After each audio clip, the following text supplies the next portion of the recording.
अब हम चलते हैं नेशन स्टेट सिस्टम पे। और नेशन स्टेट सिस्टम जो है, this is the start of the rule based order. एक इंटरनेशनल लॉ, एक मॉडर्न दुनिया का जो निज़ाम है इंटरनेशनल सोसाइटी को, यहाँ से स्टार्ट है। और पूरी जो दुनिया का स्टेट्स हैं वो सारी की सारी नेशन स्टेट सिस्टम के तहत ही चलती हैं। नेशन स्टेट के दो कंपोनेंट्स हैं। सबसे पहले नेशन और स्टेट। अब इसकी डेफिनेशन है अ type of state that conjoins the political entity of a state to the cultural entity of a nation from which it aims to derive its political legitimacy to rule and potentially its status as a sovereign state। अच्छा, simple सा इसको समझने का तरीका ये है कि पहले हमने देखा कि एम्परर्स होते थे, वो रूल करते थे, उनके जो दिल में आता है वो करते थे। वो कुछ थे वो खुदा भी बन गए थे अपने उन पे। फिर हमने देखा कि मिडिल एजेस में बड़ा रिलीजियस किस्म की एक पूरा निज़ाम था। क्रिश्चियनिटी थी, इस्लाम में कैलिफेट थी। और वो जो रिलीजियस फैक्टर है, रिलीजन, ये बहुत बड़ा फैक्टर था टू कीप पीपल टुगेदर। या एक एम्परर के नीचे एक पूरी जो उसकी बादशाहत है उसको इकट्ठा रखने की, उसमें एक रिलीजन का भी बहुत बड़ा एक रोल होता था। Religion kept people together. आज भी पाकिस्तान में देखें, रिलीजन एक बहुत बड़ा फैक्टर है for social cohesion. Social cohesion क्या होती है? लोगों के आपस में कोहेजन, आपस में बॉन्ड। तो रिलीजन एक बड़ा इंपॉर्टेंट रोल प्ले करता था मिडिल एजेस में for defining the identity of people and also defining and developing the social cohesion of a society। अब जब डेमोक्रेसी आई है और नए नए पॉलिटिकल आइडियाज आना शुरू हुए हैं, और हम ये देखते हैं कि उसमें इंडिविजुअल जो है उसकी भी वैल्यू जो है वो काफी इंपॉर्टेंट हो गई। क्योंकि देखिए, डेमोक्रेसी के साथ ये आइडिया जुड़ा हुआ है कि हर बंदा इंपॉर्टेंट है, एक चीज, और हर बंदे का वोट इंपॉर्टेंट है। इवेंचुअली उसकी इम्प्लीकेशन तो ये बनती है, हर बंदा इंपॉर्टेंट है, हर बंदे का वोट इंपॉर्टेंट है, एक इंडिविजुअल इंपॉर्टेंट है। पर इंडिविजुअल जो है वो दूसरों के साथ मिल के, वो हमने जॉन लॉक की थ्योरी देखी थी, they they pool in together their liberties and they form a government. तो गवर्नमेंट भी उनसे बन रही है। तो लोगों का एक रोल बड़ा इंपॉर्टेंट है। एक तो ये इसकी पर्सपेक्टिव है। दूसरा इसका पर्सपेक्टिव आपको मैं ये बताऊं कि यूरोप के कॉन्टेक्स्ट में, यूरोप के कॉन्टेक्स्ट में हमें ये चीजों को देखना है कि nation state is a very specific historical development.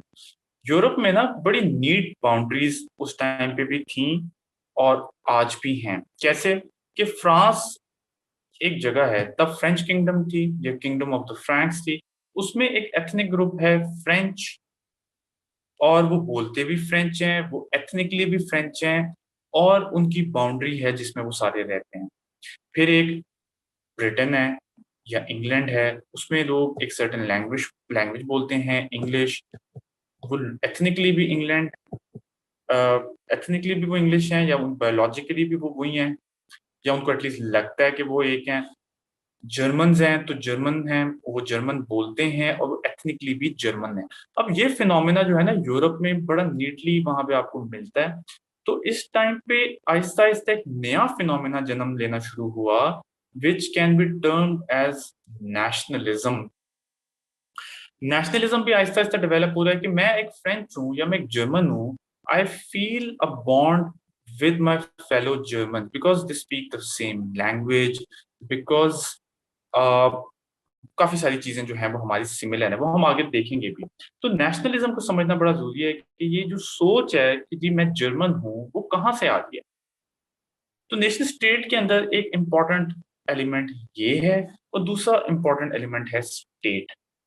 अभी आप बस जहन में ये रखें कि एक इसमें नेशन और एक चीज है स्टेट, और फिर आगे बढ़ते हैं। अच्छा, इसमें ना सबसे पहले मैं करता हूँ व्हाट इज अ नेशन। अब नेशन क्या चीज है? हमने बात की कि फ्रांस में जो इस वक्त एक मुल्क है, पहले वो किंगडम होगी, वहां पे कुछ लोग थे जो कि एग्जैक्ट वही लैंग्वेज बोलते हैं और वो बायोलॉजिकली भी वही हैं, दे लुक द सेम। तो उनके अंदर एक सेंस ऑफ कम्युनिटी, जो एक सेंस ऑफ ये आइडिया कि we are the same people, that gives birth to the idea of sameness, of idea of society, या ये आइडिया कि ये हम एक चीज हैं जो कि फ्रेंच है। ये आइडिया कि जी हम फ्रेंच हैं, ये हम क्यों फ्रेंच हैं कि जी हम एक लैंग्वेज बोलते हैं, हमारा कलर ऑफ स्किन भी यही है, और हम एक ही टेरिटरी में भी रहते हैं पास। तो ये जो चीज है ये यूरोप में आपको उस टाइम पे देखने में आती है। जर्मन्स थे, फ्रेंच थे, ठीक है, फिर इटालियंस हैं, फिर ब्रिटेन है। तो वो एक फिनोमिना वहां पे बड़ा इजीली डेवलप हो सकता था और वहां पे हुआ। ये चीज हम देखेंगे बाद में कि जब इंडो पाक में या इंडो सब कॉन्टिनेंट में यहाँ पे वो phenomena as it is nationalism का फिट करने की कोशिश करेंगे तो वो फिट भी सही नहीं होता। उसकी वजह यह है कि पाकिस्तान इंडिया में इतना नीटली इस तरह से चीजें डिफाइन नहीं होती। और यही थ्योरी जो है ना, अगर आप अल्लामा इकबाल का 1930 वाला एड्रेस पढ़े ना, उसमें वो यही डिफाइन कर रहे हैं कि देखें ये बड़ा यूरोपियन कॉन्सेप्ट है, और हम जब यहाँ पे इसको इंपोर्ट करते हैं कि जी ये बाउंड्री हो और इसके अंदर आप यूं रहते हो और आपकी लैंग्वेज हो और आप ये हो, वो यहाँ फिट नहीं होता। इंडिया, इंडो सब continent is a very diverse place. यहाँ पे नेशनलिज्म इतना इजीली फिट नहीं होता, और इसकी वजह से यहाँ पे बड़े मसले भी रहते हैं। इंडो पाक में यहाँ पे डाइवर्सिटी बहुत है, यहाँ पे डाइवर्सिटी नहीं थी। These nations were very homogenous. French है तो फ्रेंच है, तो it was very easy to come up with this idea कि जी ये फ्रेंच है, ये साथ ही जर्मनी है, ये साथ ही कुछ और है, ये साथ ही इटली है, वहां पे इटालियन रहते हैं वो इटालियन बोलते हैं, यहाँ पे जर्मन रहते हैं वो जर्मन बोलते हैं। आहिस्ता आहिस्ता ये बाउंड्रीज भी सॉलिडिफाई होती गई, या वो एक उनकी बाउंड्रीज भी इस तरह से एक एटलीस्ट एक मेंटल पिक्चर उनकी बनती गई। वो हम देखते हैं कि एग्जैक्ट कैसे हुआ, वो एक वॉर है जिसके बाद ये चीज बिल्कुल ही सॉलिडिफाई हो गई। लेकिन देखते हैं सबसे पहले कि नेशन चीज क्या है, ये आइडिया क्या है नेशन का, व्हाट इज अ नेशन। अब ये कहते थे people created by a shared belief that a people inside a country are connected to each other. कि the people created by shared believe that people inside a country connected to each other, कि ये एक सोच है कि हम जो एक जगह पे रहते हैं, एक मुल्क में रहते हैं या एक किसी भी जगह पे रहते हैं, हम एक ही हैं और हम आपस में कनेक्टेड हैं। अगली चीज ये है जो definition, an aggregate of persons associated with each other by common descent, language और history as to form a distinct race, people और पॉलिटिकल ग्रुप। अच्छा, नेशन जो है एक एग्रीगेट ऑफ पीपल है। एग्रीगेट से मुराद होता है कि कलेक्शन ऑफ पीपल। अब उसमें कलेक्शन ऑफ पीपल है नेशन में, और उन सबको लगता है कि हम सेम है क्योंकि उनमें या तो कॉमन डिसेंट है। कॉमन डिसेंट क्या चीज है कि पीछे से बायोलॉजिकली सबकी एक रेस है, या उनकी एक लैंग्वेज है, या उनकी कोई हिस्ट्री है, या उनको लगता है कि हम कोई डिफरेंट एक ग्रुप है। तो नेशन जो है वो कोई एक उसकी डेफिनेशन नहीं है कि वो एक लैंग्वेज बोलते हो या वो, बस आपको ये फीलिंग आती है कि हम एक ही हैं। और बड़ा लूजली डिफाइंड कॉन्सेप्ट है, and it doesn't even applied everywhere. इसलिए आपने ये नहीं समझना कि इसका बड़ा कोई डेफिनेट कॉन्सेप्ट है। It's just a very ambiguous concept. It makes sense in the European context, but other context में इतना सेंस भी नहीं बनता। अच्छा, अगली चीज ये है कि a nation is a group of people who share real or imagined common history, culture, language और ethnic origin। अब आप ये देखें कि उसने कहा कि रियल और इमेजिनरी। अब ये कितनी इंटरेस्टिंग चीज है कि वो इमेजिनरी भी हो सकता है कि आप नेशन जो है वो एक आइडिया ही है ना, जो हमने बात की थी। तो एक आइडिया तो आपके जहन में एग्जिस्ट करता है, तो वो आप कुछ भी सोच लें, तो इसलिए इट्स ए रियल और इमेजिन्ड कॉमन हिस्ट्री। की हिस्ट्री आपने एक चीज सोच ली कि जी हम लोग एक हैं, तो नेशन जो है वो एक आपने जहन में रखना एक बड़ा फ्लूइड किस्म का कॉन्सेप्ट है। लेकिन उसमें कॉमनैलिटी ये है कि सबको लगता है कि हम एक हैं। अब आप देखें कि उनको क्या लगता है कि एक है, क्या वजह है कि किस तरह से क्या वो एलिमेंट्स हो सकते हैं ऑफ अ नेशन। और सबसे पहले उसमें हम देखते हैं कि एथनिसिटी, कि एक ग्रुप ऑफ पीपल का एथनिक ग्रुप सेम हो सकता है। Ethnicity has a very biological connotation, कि बायोलॉजी एक हो, दिखने में एक हो, स्किन कलर एक हो। जैसे अफ्रीकन हैं वो बिल्कुल डिफरेंट होते हैं बायोलॉजिकली, हम इंडियंस यहाँ पे और Pakistani they are very different, या साउथ एशियन उनको आप कह लें। फिर अगर आप कॉकेशियन रेस है वो बड़ी डिफरेंट है, तो एथनिसिटी में एक और तरह का एक एलिमेंट आ जाता है, लेकिन इसमें लैंग्वेज का भी एलिमेंट आता है। ये खुद ये कैटेगरीज़ इतनी क्लियरली डिफाइंड नहीं है। फिर हो सकता है कि लैंग्वेज सेम होनी चाहिए, तो collective identity of a nation में क्या-क्या आ जाता है? लैंग्वेज एक होती है, जनरली ऐसे होता है कि लैंग्वेज एक होती है। फिर this share the same territory and geography, तो नेशन को एक टेरिटरी और ज्योग्राफी भी शेयर करती है, ये एक बॉन्ड बना देता है। तो ये वो सारी चीज़ें हैं जो उनको एक बॉन्ड बनाने में हेल्प करती हैं, सोशल कोहेजन में हेल्प करती हैं। फिर रिलीजन का एक रोल होता है नेशन में, और पाकिस्तानी कॉन्टेक्स्ट में religion is a very important, इसलिए आपने देखा है कि पाकिस्तानी नेशनलिज़्म को भी रिलिजियस नेशनलिज़्म कहते हैं या मुस्लिम नेशनलिज़्म कहते हैं। और जो पाकिस्तान बनने का भी नेशनलिज़्म था, उसको इस्लामिक नेशनलिज़्म कहा गया और उसको थ्योराइज़ किया अल्लामा इकबाल ने, इसलिए उसमें रिलीजन था। और अल्लामा इकबाल की थ्योरी के मुताबिक, उनकी थ्योरी के मुताबिक जो यूरोपियन नेशनलिज्म का कॉन्सेप्ट है, which is only based on language और race and may be territory, ये जो है पाकिस्तान पे फिट नहीं होता था। उनके मुताबिक पाकिस्तानी में religion will be the most important factor in defining the nation. इसलिए पाकिस्तान की जो अपनी आइडेंटिटी है, जो नेशनलिज्म है, उसमें एक रिलीजन का एक इंपॉर्टेंट रोल है, और इस मुस्लिम नेशनलिज्म की ही बुनियाद पे इस्लाम बना है। ये भी आपने ज़हन में रखना है कि नेशन का कॉन्सेप्ट ही बड़ा फ्लूइड है, और आप देख सकते हैं कि यूरोपियन कॉन्टेक्स्ट में वो बड़ा डिफरेंट है, पाकिस्तान के कॉन्टेक्स्ट में वो बड़ा डिफरेंट होगा। फिर और क्या चीज़ हो सकती है? Social norms and structure same हो सकते हैं नेशन में, बिल्कुल ठीक है। इंग्लैंड में हो सकता है उनके नॉर्म्स डिफरेंट हो, उनको अपना एज़ अ नेशन डिफरेंट लगते हों, ये एक कॉमनैलिटी होती है। पाकिस्तान में हम एज़ अ नेशन हमें डिफरेंट लगता है। फिर हिस्ट्री जो है, वो जो सेंस ऑफ हिस्ट्री कि जी मैं ये हूँ, मैं कहाँ से आया हूँ, वो भी नेशन बिल्डिंग में बड़ा एक आपको या नेशन की फीलिंग में एक बड़ा रोल प्ले करती है, कि बेशक मैं पंजाबी हूँ या मैं सिंधी हूँ, एज़ अ नेशन ये आइडिया जो है, वो मुझे बड़ा समझ में आता है कि हमारी शेयर्ड हिस्ट्री है कि जी मोहम्मद बिन कासिम आया और फिर उसके बाद इन्वेडर्स आए, इस्लाम कैसे ग्रो किया, ये एक हिस्ट्री की सेंस एक है जो हमें बाइंड करती है। तो ये वो सारे एलिमेंट्स हैं जो एक नेशन को बाइंड करने में या एक नेशन को नेशन बनाने में रोल प्ले करते हैं। डिफरेंट जगहों पे डिफरेंट रोल ज़्यादा प्ले करेंगे, हमारे यहाँ रिलिजन ज़्यादा रोल प्ले करता है। इसको आपने पाकिस्तान अफेयर्स के कॉन्टेक्स्ट में भी देख सकते हैं, जो नेशनल इंटीग्रेशन का टॉपिक है, उसमें आप देखेंगे कि कैसे पाकिस्तान में एथनिसिटी के इश्यूज़ आते हैं, नेशनल इंटीग्रेशन में लैंग्वेज इश्यूज़ आते हैं, और थोड़े बहुत रेशियल तो इतना नहीं कह सकते, लेकिन एथनिसिटी के ज़्यादा हैं। तो हम लोगों के जो नेशन बिल्डिंग है, जो उसकी कॉमनैलिटी पे लाना है हमने, वो नेशनल इंटीग्रेशन कैसे एनहांस करनी है। जनरली पाकिस्तान में religion has been the tool और the overarching thing that has build the nation. तो ये इसको उस कॉन्टेक्स्ट में भी आप थोड़ा-सा देखिए। दूसरे पाकिस्तान के कॉन्टेक्स्ट में हिस्ट्री ने भी नेशन को बनाने में एक रोल प्ले किया कि हमारी शेयर्ड हिस्ट्री है। इस तरह से आप नेशन को परसीव करें। अब आप ये देखें कि ये हमें समझ आ गई कि नेशन क्या चीज़ है, कि नेशन एक सोशल ग्रुप है, एक एग्रीगेट ऑफ पीपल है, और वो सबको लगता है कि हम एक हैं, और सबको अपने आपस में एक बाइंडिंग फील होती है। दूसरा एलिमेंट जो स्टेट है, नेशन स्टेट का, अब state is a very political concept.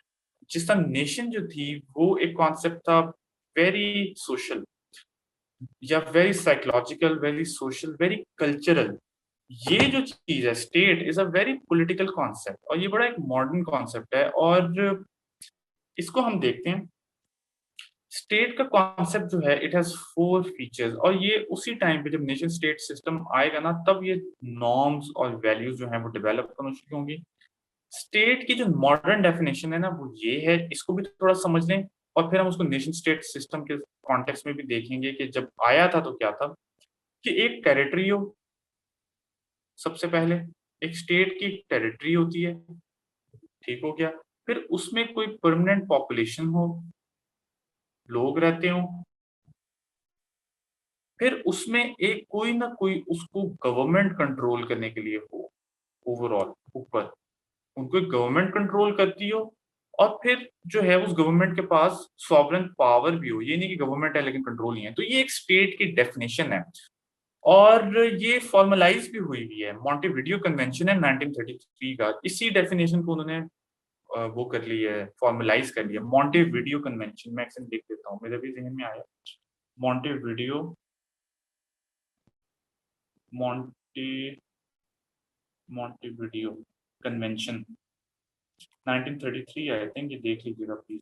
इसमें उन्होंने इस डेफिनेशन को ना फॉर्मलाइज भी कर लिया है कि ये जी स्टेट होती है, और आप अगर देखें तो यही चीज होती है। अब आप देखें स्टेट की डेफिनेशन आ गई कि एक टेरिटरी होती है, उसकी एक परमानेंट पॉपुलेशन होती है, एक गवर्नमेंट होती है, एक सॉवरेन पावर उसके पास हो।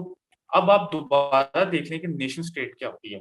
अब हमने बात की कि नेशन, वो जो कल्चरल आइडेंटिटी थी, वो लोग जिनको लग रहा था कि जी हम एक ही लोग हैं, और उसके साथ ही एक स्टेट भी है जो एक टेरिटरी है फिक्स, उसकी गवर्नमेंट है। तो नेशन स्टेट क्या चीज हुई कि ये एक नेशन के लिए एक स्टेट, और वो जब एक हो जाएगी तो वो नेशन स्टेट है। कि जी फ्रेंच लोगों के लिए फ्रेंच स्टेट है, that is France, that is a nation state of France. Then English लोग हैं, their English nation, their state, उनकी सेम स्टेट है, और वो स्टेट जो है वो इंग्लैंड है। तो वो जो स्टेट हमने बात की थी जिसकी एक बाउंड्री है, उसमें सिमिलर लोग रह रहे हैं, और वो सिमिलर लोग जो हैं वो इंग्लिश नेशन है। तो वो ये दोनों चीजें जो हैं वो आपस में ओवरलैप हो गई, जिसको यहाँ बताया हुआ है कि a type of state that conjoins the political entity of a state to the cultural entity of a nation. ये इस तरह से दोनों चीजें ओवरलैप होकर नेशन स्टेट का कॉन्सेप्ट बनता है। और इसके अंदर नेशनलिज्म का भी कॉन्सेप्ट है कि नेशन पहले आपको एज अ फील हो, फिर आपको फील हो कि जी ये हमारी टेरिटरी है और इस पे हमारा कंट्रोल है। तो ये दोनों चीजें आपस में मिल के नेशन स्टेट का कॉन्सेप्ट बनाती हैं। अब हम इसको जरा वेस्टफिलिया के कॉन्सेप्ट में देखते हैं कि वो क्या चीज है, फिर आपको थोड़ा और क्लियर हो जाएगा। अब थोड़ा सा दोबारा हिस्ट्री में जाना है, और ये वो चीजें जो आपने लिख भी लेनी है और आपने भूलनी नहीं है। इसको नोट करें, 30 years वॉर।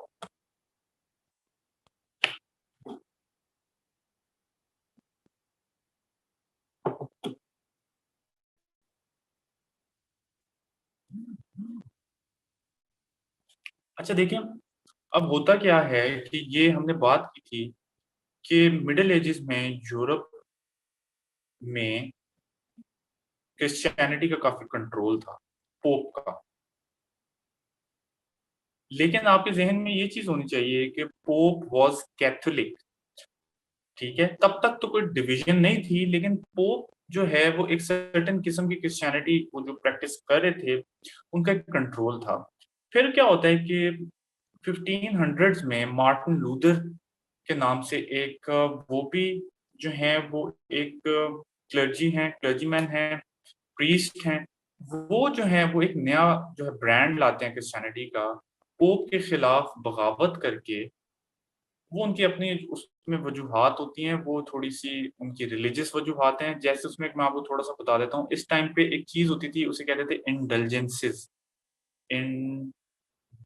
इंडल्जेंस इंडल्जेंसेस क्या चीज़ होती थी कि आप पैसे दे दें, तो पोप जो है, जो कैथोलिक चर्च है, वो आपको एक डॉक्यूमेंट दे देगा, और उस डॉक्यूमेंट के तहत आपके जो है वो गुनाह माफ हो जाएँगे। आपके तो नहीं होता था, ये वैसे होता इसके लिए था कि आपका कोई रिलेटिव है जो फौत हो गया है, तो कहा ये जाता था कि वो जो है वो बेचारा फँसा हुआ है एक जगह पे, तो आप ये खरीद लें इंडल्जेंस, और वो जो है उसकी जो है वो उसको आज़ादी मिल जाएगी, वो जन्नत में चला जाएगा, और इसके बदले जो है वो पैसे ले लेते थे। ये एक प्रैक्टिस बड़ी जो है ना अनपॉपुलर थी, एक्सप्लॉइटेटिव भी बहुत ज़्यादा थी। तो पोप और ये सारे जो उनके नीचे थे, बड़ी करप्शन थी उस टाइम पे चर्च में भी। तो वो जो करप्शन थी उसके खिलाफ उन्होंने एक स्टार्ट की तहरीक, उनके और भी चीज़ों पे इख्तिलाफ़ात थे, जैसे कि चूँकि चर्च की बहुत ज़्यादा अथॉरिटी थी, तो मार्टिन लूथर की ये एक थी परसेप्शन कि जी लोगों को खुद इंटरप्रेट कर लेना चाहिए, हमें नहीं चाहिए प्रीस्ट, और वो लोग खुद बाइबल को इंटरप्रेट करें। तो इस किस्म के उनके रिलीजियस इख्तिलाफ़ात थे। इन शॉर्ट होता क्या है, स्टार्ट होता है what is known as reformation. Reformation क्या चीज़ है? रिफॉर्म से है, रिफॉर्मेशन, कि क्रिश्चियनिटी को रिफॉर्म किया जाए। इसको रिफॉर्मेशन भी कहते हैं, इसको प्रोटेस्टेंट रेवोल्यूशन भी कहते हैं, क्योंकि जो नया ब्रांड बनता है क्रिश्चियनिटी का उसको कहते हैं Protestant Protestantism, Protestant Protestantism start होता है मार्टिन लूथर के बाद, और इतना स्प्लिट आ जाता है। अब एक क्रिश्चियनिटी दो में स्प्लिट हो जाता है, एक प्रोटेस्टेंटिज्म है और दूसरे हैं कैथोलिक्स, जो कि पुराने वाला ब्रांड चल रहा है, जो कि चर्च की अथॉरिटी। आज भी ये फर्क है। यूरोप में जो ये इटली में वेटिकन सिटी है वो कैथलिक्स हैं, और कई जो हैं वो मुल्क जैसे कि इंग्लैंड वगैरह वो प्रोटेस्टेंट है। इंग्लैंड ने तो अपना ही चर्च बना लिया है, एंग्लिकन चर्च, लेकिन वो प्रोटेस्टेंट ही है। तो बेसिकली डिवीजन हो गया। अब जब ये डिवीजन होता है, ये छोटी चीज नहीं है। हमने देखा था कि ये बड़ी रिलीजियस सोसाइटी थी। अब उसमें कुछ जो जगह हैं वो कैथलिक हो गई हैं, कुछ स्टेट्स हैं वो प्रोटेस्टेंट हो गई हैं। जर्मनी जो है वो पूरी तरह प्रोटेस्टेंट हो गया। होली रोमन एम्पायर थी तब, जर्मनी नहीं था। तो होली रोमन एम्पायर है और वो उसमें प्रोटेस्टेंट हो गए हैं, और एक ना बड़ा एक केओस मच जाता है यहाँ पे।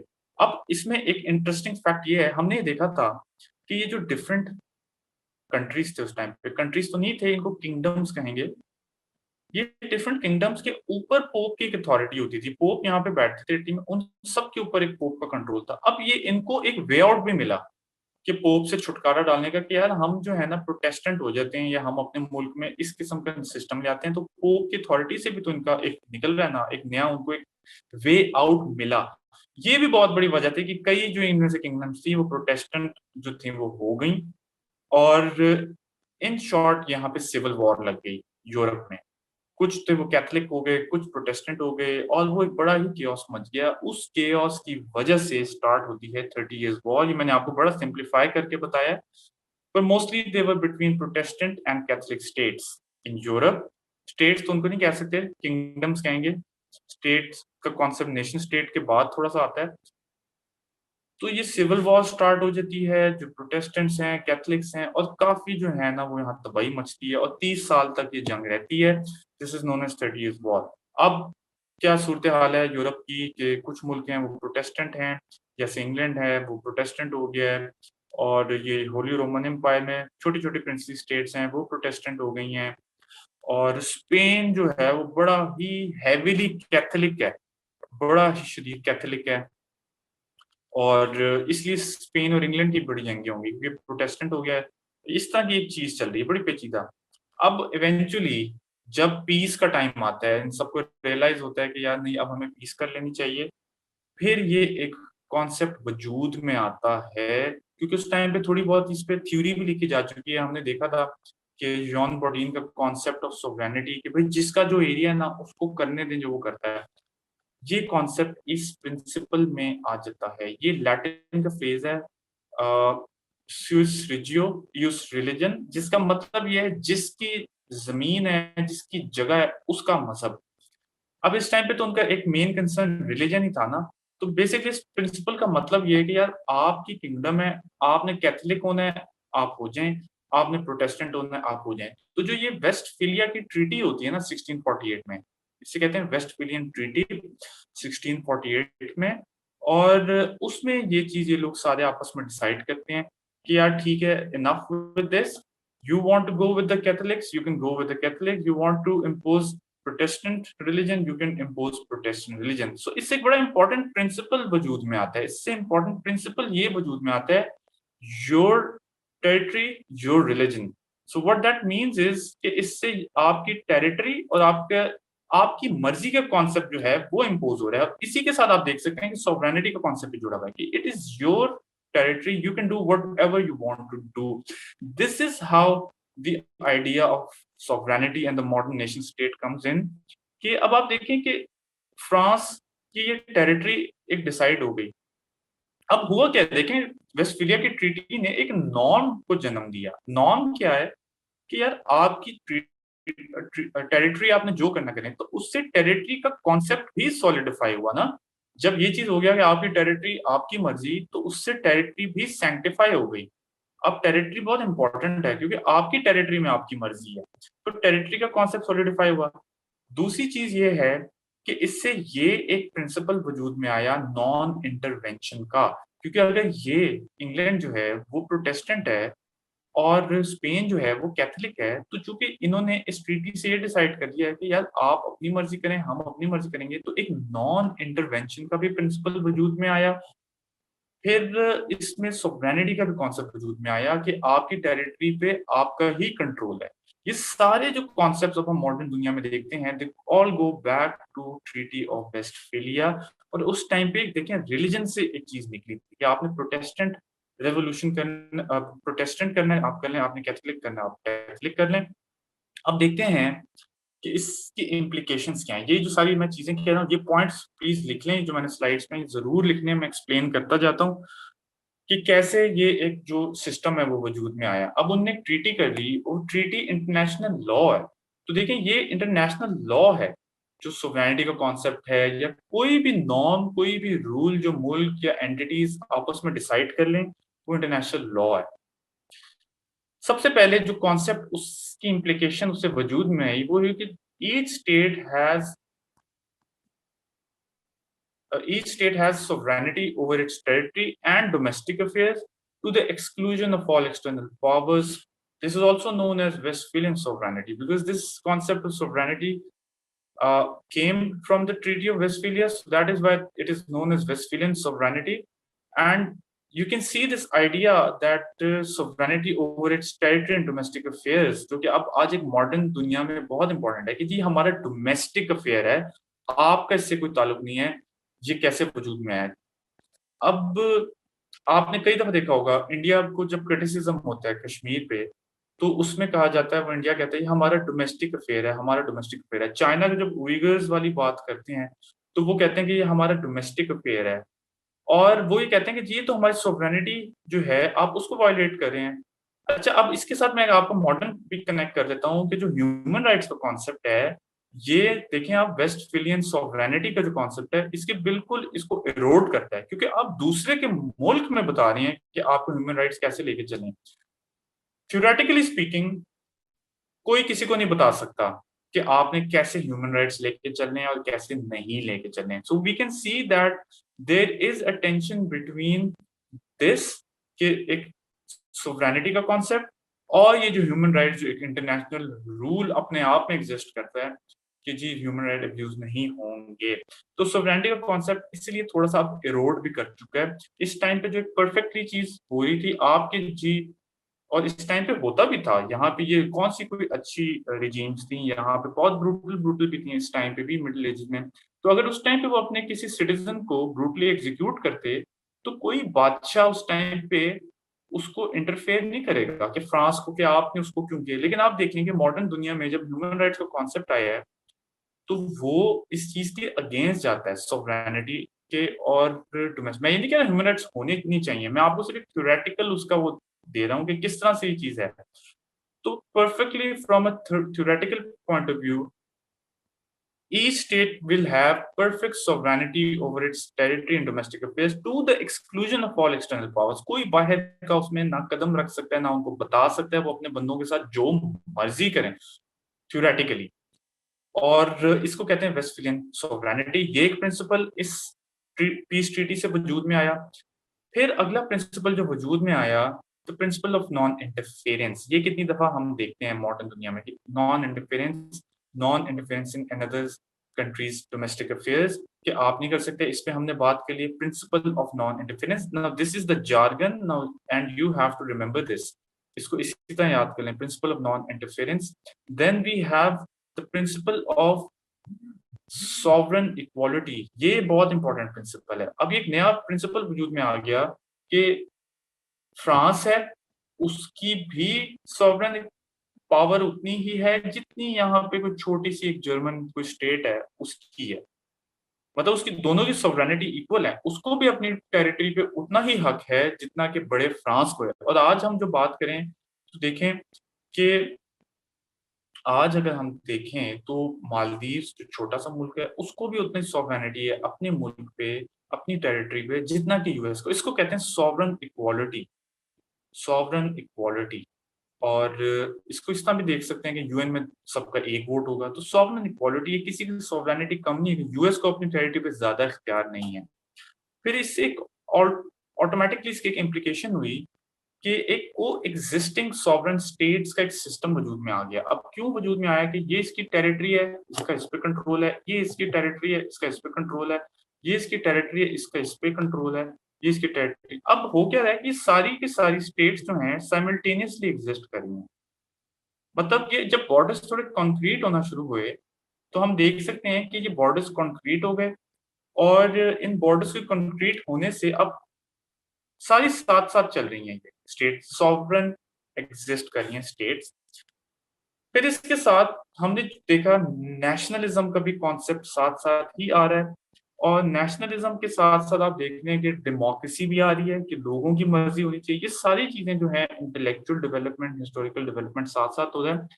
तो ये सारा कुछ जो है वो आपस में लिंक अप हो जाता है यूरोप में, और यहाँ पे फ्रेंच लोग रहते हैं।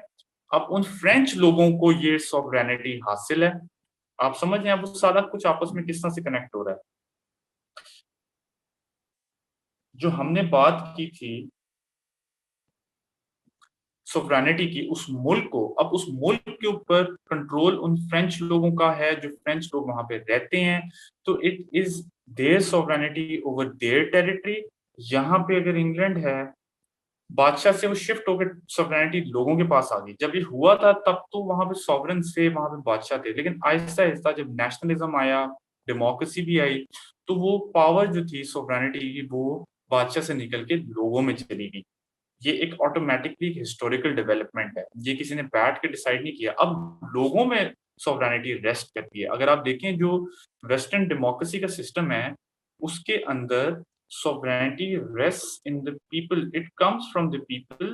ये उनकी टेरिटरी है। फर्स्ट करें ये नीचे जो मैंने बनाई है, ये ऊपर लोग हैं जो उस टेरिटरी में रहते हैं, उन उनके अंदर वो sovereignty है, और वो sovereignty जो है उसके थ्रू वो गवर्नमेंट जो है वो लेजिटिमेसी लेती है। ये पॉलिटिकल जो है मॉडर्न डेमोक्रेसी थ्योरी है। पहले ज़मानों में ये होता था कि, या इस ज़माने में भी जब ये बनी थी नई-नई ट्रीटी, तब इस तरह नहीं था। तब इस तरह था कि ऊपर एक बादशाह है, ऊपर जो बादशाह है, ये फर्ज़ करें बादशाह है, उसके वो सॉवरेन है, उसके पास सॉवरेनिटी है सारी की सारी। बाद में नीचे लोगों में शिफ्ट हो गया, और नेशनलिज्म और डेमोक्रेसी का आप देख सकते हैं कि एक लिंक भी है हिस्टोरिकल। नेशनलिज्म पूरे के पूरे लोगों को इकट्ठा करता है, डेमोक्रेसी जो है वो पूरे लोगों को वो राइट देती है कि वो अपनी गवर्नमेंट बना सकें। तो ये भी कंसेप्चुअल डेवलपमेंट आपस में लिंक्ड है, क्योंकि उसके साथ नेशनल सेल्फ डिटरमिनेशन का कॉन्सेप्ट जुड़ा हुआ है। नेशनल सेल्फ डिटरमिनेशन, अब आपको समझ आ रही होगी कि इसके अंदर नेशनलिज्म भी आ गया, वो नेशन आ गई, और सेल्फ डिटरमिनेशन का मतलब है कि उनकी मर्जी से होगा जो भी होगा। तो नेशनल सेल्फ डिटरमिनेशन के अंदर आप देख रहे हैं कि नेशन का भी कॉन्सेप्ट आ रहा है, सेल्फ डिटरमिनेशन के अंदर सोवरेनिटी ओवर इट्स अफेयर्स का भी कॉन्सेप्ट आ रहा है। नेशनल सेल्फ डिटरमिनेशन जो हम जब कहते हैं ना मॉडर्न जबान में, तो उसमें ये सारा कुछ आ जाता है कि एक नेशन है, उनकी मर्जी, उनकी टेरिटरी कैसे होगी, उनकी मर्जी कि उन्होंने उसमें क्या करना है। ये जो अगला प्रिंसिपल है ये हम पढ़ चुके हैं, यहाँ से ही ये सारी चीज वजूद में आती है। अच्छा, अब नेशन स्टेट सिस्टम की मॉडर्न उसमें क्या जो है इम्प्लीकेशन है वो देखें आप। मॉडर्न उसकी ये इम्प्लीकेशन है कि जितना ये नेशन स्टेट सिस्टम हमने बात किया कि कॉलोनाइजेशन के थ्रू और दूसरी चीजों के थ्रू पूरी दुनिया में अब फैल चुका है। यही यही नॉर्म्स, यही आइडियाज जो हमने देखा कि यूरोप के कॉन्टेक्स्ट में डेवलप हुए, लेकिन यूरोप ने चूंकि कॉलोनाइजेशन हुई, ग्लोबलाइजेशन हुई, पूरी दुनिया में ट्रांसपोर्ट कर दिए ये आइडियाज। कोई दुनिया का इस वक्त खिता ऐसे नहीं है जहां पे ये आइडियाज अप्लाई ना हो रहे हों। और अब ये जो हमने नेशन स्टेट के जो प्रिंसिपल्स हैं, सॉवरेन इक्वालिटी हो, आपने किसी की टेरिटरी को वो नहीं करना, वॉयलेट नहीं करना, और वहाँ की नेशन होती है, वहाँ के लोग होते हैं, ये हर जगह ये आइडियाज जा चुके हैं। वेदर वो उतना नीटली फिट होते हैं कि नहीं होते, जैसे कि इंडो सब कॉन्टिनेंट के कॉन्टेक्स्ट में यही डायलेमा था सबसे बड़ा कि वो कॉन्सेप्ट इतने इजीली यहाँ पे फिट नहीं होते। वो इंडो पाक हिस्ट्री अगर हो तो उसमें मैं पढ़ाऊंगा भी कि इन के होता क्या है कि ये जो इतना इजी एक प्रिंसिपल जो कि यूरोप के कॉन्टेक्स्ट में आया कि जी फ्रेंच लोग हैं, उनकी स्टेट है, सोवरेनिटी है, उसमें किसी ने और अमल दखल नहीं करना, उसमें जर्मन्स नहीं करेंगे। इस तरह से एक नेशन स्टेट का कॉन्सेप्ट आया। लेकिन जब इंडिया पाकिस्तान पे वो चीज़ उन्होंने करने की कोशिश की, तो वो चीज़ इतनी ईज़िली नहीं हुई। और आज भी आप देखेंगे कि इसी की वजह से नेशनल इंटीग्रेशन के प्रॉब्लम्स हैं, पाकिस्तान में भी हैं और इंडिया में भी हैं। Because of the diversity, nation state system ये अज़्यूम करता है कि there is one nation living in the state, but if you look at the cultural diversity in Pakistan, there are a lot of ethnic groups, and sometimes there can be a surge of sub-nationalism. These sub-ethnic groups can think that they're nation themselves and they need a territory of their own, जो कि हमें कई दफा देखने में आया किस तरह होता है कि सेसेशनिस्ट मूवमेंट स्टार्ट हो जाती है। उनको लगता है कि हम खुद एक नेशन स्टेट हैं। एक जो कल्चरल ग्रुप जो कि पाकिस्तान के अंदर था, उसको लगता है कि हम खुद एक नेशन है, हमें एक अपनी नेशन स्टेट की जरूरत है। तो अब यहाँ से दोबारा मैं आता हूँ कि यूरोप का एक सिस्टम था, ये नेशन स्टेट वाला, जो वेस्टफालिया की ट्रीटी से वजूद में आया 1648 में, और अब वो पूरी दुनिया में फैल चुका है। अब आप देख सकते हैं कि पूरी दुनिया में इतनी ही फर्म डिविजन्स आपको मिलती हैं। अफ्रीका है, वो डिवाइड हुआ हुआ है, एशिया है, वो डिवाइड हुआ हुआ है। तो टेरिटरी का कॉन्सेप्ट भी सोवरेनिटी के साथ सॉलिडिफाई होता गया, और अब जो है ये स्टेट्स, नेशन स्टेट्स की फॉर्म में पूरी दुनिया में एग्जिस्ट करती हैं। ये सिस्टम तो वजूद में आ गया और करंटली हम इस सिस्टम में ही रह रहे हैं, और इसके जो डिफरेंट नॉर्म्स हैं वो आजकल आर टेकन एज फैक्ट्स।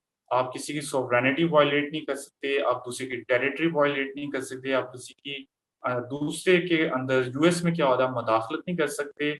और थ्योरेटिकली स्पीकिंग हम नहीं बता सकते फ्रेंच को कि आपने कौन सा लॉ बनाना है, वो हमें नहीं बता सकते कि हमने यहाँ पे क्या बात करनी है और हम क्या लॉ बनाएंगे। कि आप तो बहुत इस्लामिक हैं, अगर फ्रेंच हम पे इल्जाम लगाए कि आप तो बहुत ट्रेडिशनलिस्ट हैं, तो वो हमें नहीं बता सकता कि हमारी सोवरेनिटी है, हमारी डोमेस्टिक अफेयर है।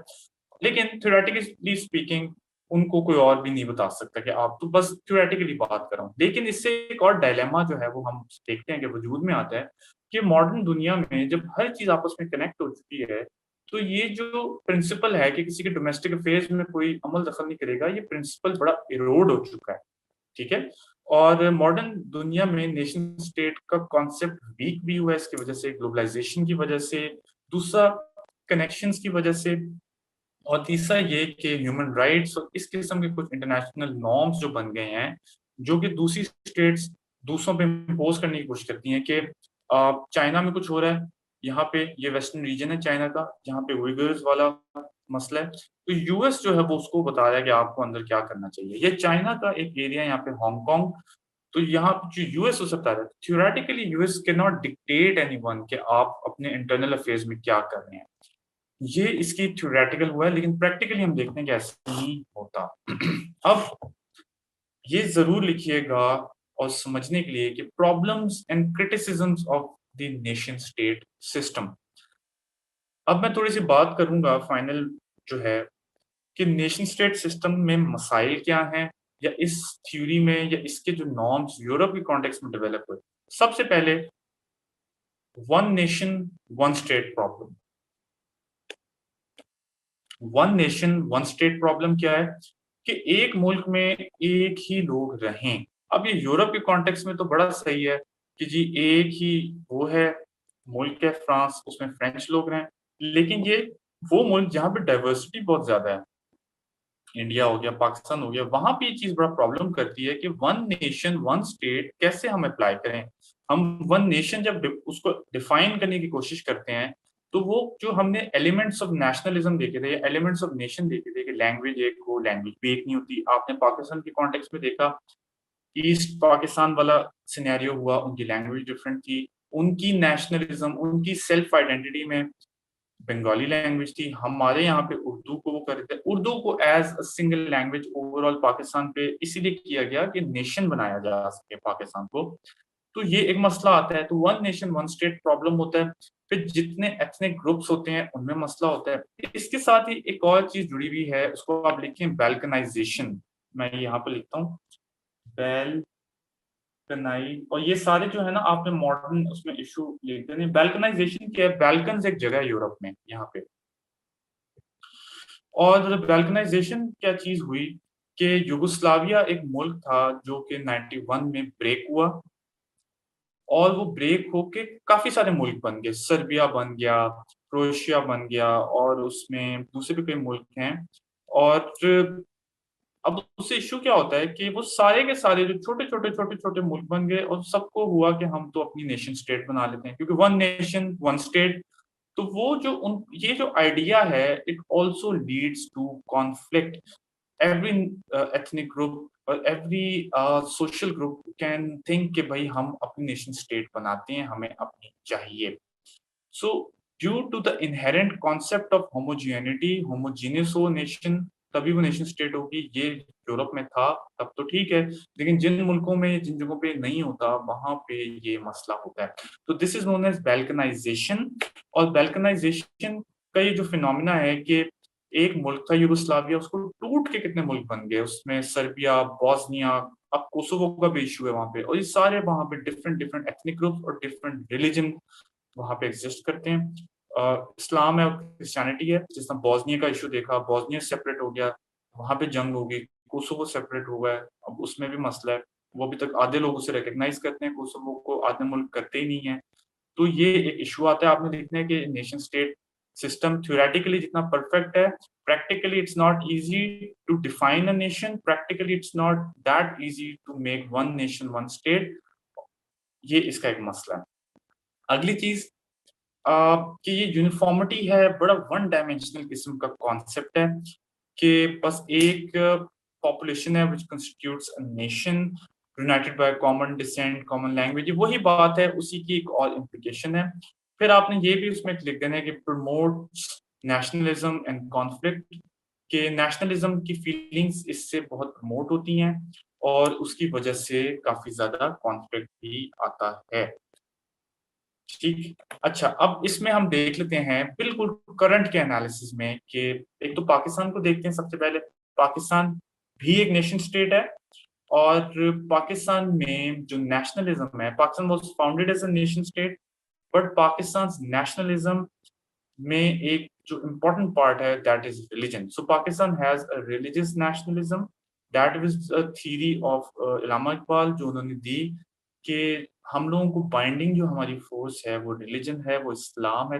जो अलाहाबाद का एड्रेस जो इतना इम्पोर्टेंट कहा जाता है, वो उन्होंने दिया। और उस वो इतना बेसिक नहीं है जितना सारे लोग उसको पढ़ाते हैं। अगर आप उसको सही समझें तो वो आपको बड़ा इंटरेस्टिंग लगेगा। इलाहाबाद का एड्रेस हम तो बस 1930 याद करके एक एमसीक्यू अपना पूरा कर लेते हैं, but it's a very interesting concept. वो ये कहते हैं कि ये जिस तरह यूरोप का कॉन्सेप्ट है, it doesn't apply hair. Europe में बहुत सिंपल था चीजों को डिफाइन करना, चीजों को इस तरह से नेशन स्टेट बनाना। यहाँ पे इट्स नॉट दैट सिंपल। यहाँ पे मल्टीपल नेशंस हैं इंडिया में, ठीक है, और मल्टीपल इस तरह के स्मॉलर ग्रुप्स हैं। और हम लोग जो हैं अपने आप को national, as a national group इस तरह नहीं देखते मुसलमान के, हम जो एथनिक ग्रुप हैं, हम लोग एज अ मुस्लिम नेशन है। तो ये मुस्लिम नेशनल, उन्होंने नेशनलिज्म का कॉन्सेप्ट लिया एंड ही इवॉल्व्ड इट।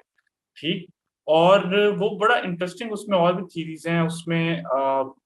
तो वो थोड़ा थोड़ा फिलोसॉफिकल हो जाएगा, मेटाफिजिक्स की डायमेंशन में भी वो चले जाते हैं कि कैसे इस्लाम में there is no division of state, there is no division of state and religion, right. और यूरोपियन कॉन्टेक्स्ट में जो है वो स्टेट अलग है, लोग अलग हैं, there is a division. Secular होती स्टेट, तो उन्होंने उस तरह से भी कहा कि इसमें जो है सारी की सारी चीजें एक ही होती हैं। There is no division of state, there is no division of people, there is no division of religion. तो वो भी थ्योरी उनके साथ आती है।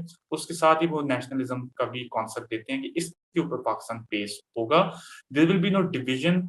और ये पूरे का पूरा एक इस्लामिक नेशनलिज्म की थी उन्होंने दी। तो ये आपने पाकिस्तान की कॉन्टेक्स्ट में भी थोड़ा समझ लें नेशनलिज्म को, नेशन स्टेट को, और उसके साथ जुड़े जो इश्यूज हैं। और इसके साथ ही जुड़ा है पाकिस्तान का, ये पाकिस्तान का इंटरनल मसला है, ये आयत में नहीं आता, लेकिन ethnic issues and national integration वाला कॉन्सेप्ट इसके साथ जुड़ा है। अब आप एक हेडिंग लिख लें कि अब आजकल के दौर में नेशन स्टेट सिस्टम किस तरह रेलिवेंट है, उसकी क्या अभी मॉडर्न डिबेट्स हैं, और उनके क्या मॉडर्न इश्यूज हैं। Nation state in the modern world या future of nation state.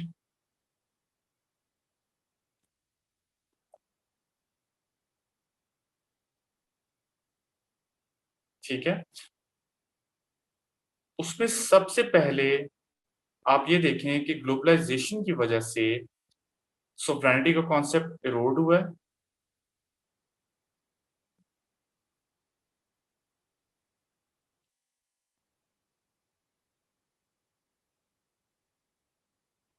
Sovereignty का कॉन्सेप्ट जो है वो इरोड कैसे हुआ ग्लोबलाइज़ेशन से कि चीज़ें आपस में लिंक अप हो गई हैं सारी की सारी और एक-दूसरे की आपस में कनेक्शन होने की वजह से ऑटोमैटिकली जो मुल्क हैं वो दूसरे में इंटरफेयर करते हैं। ग्लोबलाइज़ेशन का आपने कॉन्टेक्स्ट लिखना है कि जब मुल्क आपस में कनेक्ट हो गए हैं, पूरी दुनिया नॉर्म्स और तरह के आ गए हैं। इसके साथ आपने कनेक्ट कर देना है अगला पॉइंट जो है कि ह्यूमैनिटेरियन इंटरवेंशन आजकल के कॉन्टेक्स्ट में बहुत रेलेवेंट है। ह्यूमैनिटेरियन इंटरवेंशन जो है, उसकी वजह से सोवरेनिटी इरोड हो गई है और नेशन स्टेट सिस्टम जो है, वो इसको कैसे अकोमोडेट करेगी। हमने चाइना की बात की और हमने यूएस की बात की, इसमें आपने वो पॉइंट समझना है कि यूएस उसको बताता है कि आपने लोगों को कैसे डील करना है अपने अंदर, दैट इज़ ह्यूमैनिटेरियन इन्वेंशन।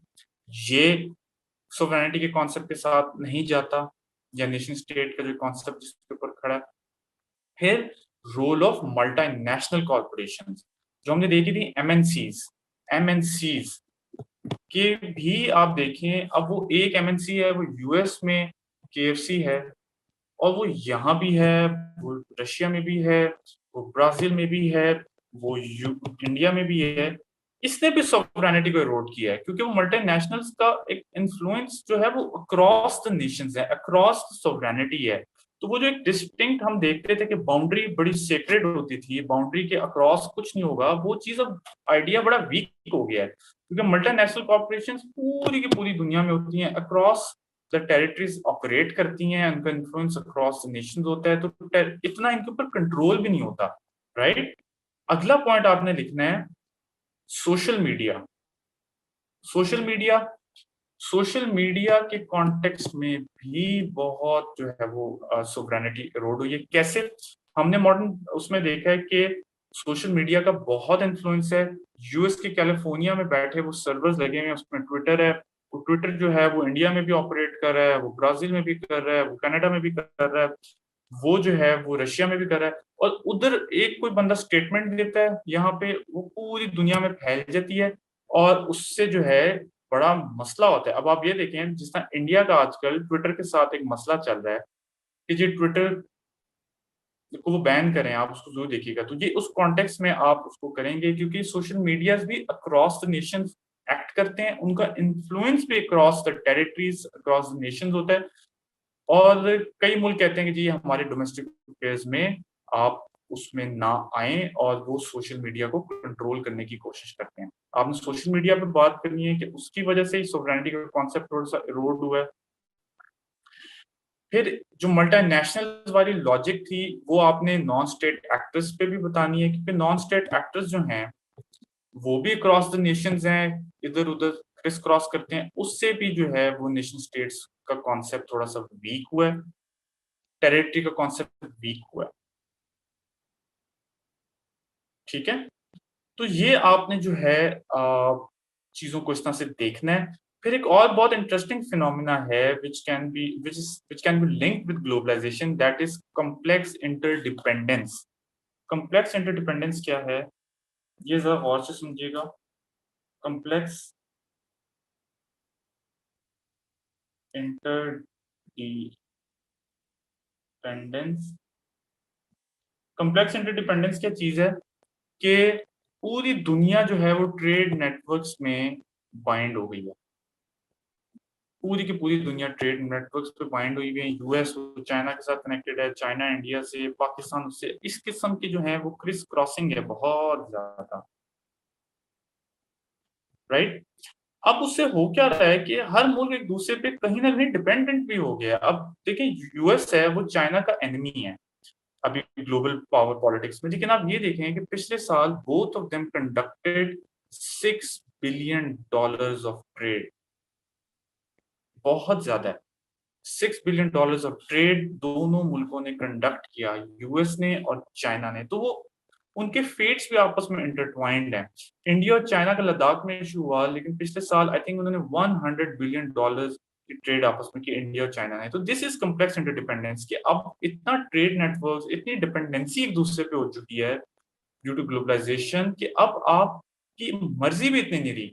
जब पहले आपकी अपनी टेरिटरी है और आपकी कोई डिपेंडेंसी नहीं है चाइना पे, फर्स्ट में यूएस है और चाइना है, उसी की एग्जांपल ले लेते हैं। उनकी आपस में कोई डिपेंडेंसी नहीं है, दोनों इंडिपेंडेंटली अपनी फॉरेन पॉलिसी भी लेके चल सकते हैं, दोनों अपने अफेयर्स को इंडिपेंडेंटली मैनेज कर सकते हैं। दिस मीन्स कि उनकी जो सोवरेनिटी थी, नेशनल सोवरेनिटी थी, वो समझ लें कि वो पूरी तरह एक्सरसाइज कर सकते थे, 100% एक्सरसाइज कर सकते थे, लेकिन अब ऐसे नहीं है। अब चाइना यहाँ से कोई चीज़ अगर चेंज करेगा, वो पूरी की पूरी इकोनॉमी यूएस की भी इफ़ेक्ट होगी। इसकी एक एग्ज़ाम्पल देखें, यूएस चाइना ट्रेड वॉर हुई, इन्होंने टैरिफ्स लगाए, डोनाल्ड ट्रम्प ने, अपने यहाँ टैरिफ्स लगाए हैं, इकोनॉमी को वो चाइना की इफ़ेक्ट हो रहा है। राइट? तो इससे भी तो देखें कि आप जो कि अब दूसरे की सॉवरेनिटी इतनी वी थोड़ी इतनी जो है वो एक्सक्लूसिव नहीं रही। अब दूसरे मुल्कों का भी आपके ऊपर इन्फ्लुएंस काफ़ी बढ़ गया है। तो वो जो एक बड़ा परफेक्ट सा नीट आइडिया होता था कि योर टेरिटरी, आपकी मर्ज़ी है, आपने जो मर्ज़ी करना है, वो करना बड़ा मुश्किल हो गया है। अब सबकी आपस में जो सॉवरेनिटी है, वो भी इंटरट्वाइन हो गई है थ्रू कॉम्प्लेक्स इंटरडिपेंडेंस। ठीक है? अच्छा, आज का हमारा लेक्चर यहाँ पे ख़त्म होता है। मैं थोड़ा-सा आपको समरी बता देता हूँ। समरी इसकी ये है कि हमने स्टार्ट किया इंटरनेशनल सोसाइटी से, कि इंटरनेशनल सोसाइटी जो है उसका कैसे एवोल्यूशन हुआ है और क्या पहले निज़ाम था, एंशिएंट एरा में क्या निज़ाम था, कोई निज़ाम भी था कि नहीं, ये जंगल का कानून था। उससे कैसे जो है वो पूरे का पूरा जो है वो सिस्टम इवॉल्व हुआ है। पूरे का पूरा सिस्टम इवॉल्व होते-होते हम मॉडर्न दौर में आ गए हैं। उसके अंदर एक बहुत बड़ी डेवलपमेंट है नेशन स्टेट सिस्टम की, और नेशन स्टेट सिस्टम खुद एक रूल बेस्ड ऑर्डर है, और उसके क्या रूल्स हैं कि सोवरेनिटी होनी चाहिए, दूसरे की टेरिटरी प्रोटेक्ट करनी चाहिए, ठीक है? और जो है वो हमें किसी के डोमेस्टिक अफेयर्स में इंटरफेयर नहीं करना चाहिए। ये भी रूल बेस्ड ऑर्डर है, और ये जो है वो पूरी दुनिया में अप्लाई हो चुका है।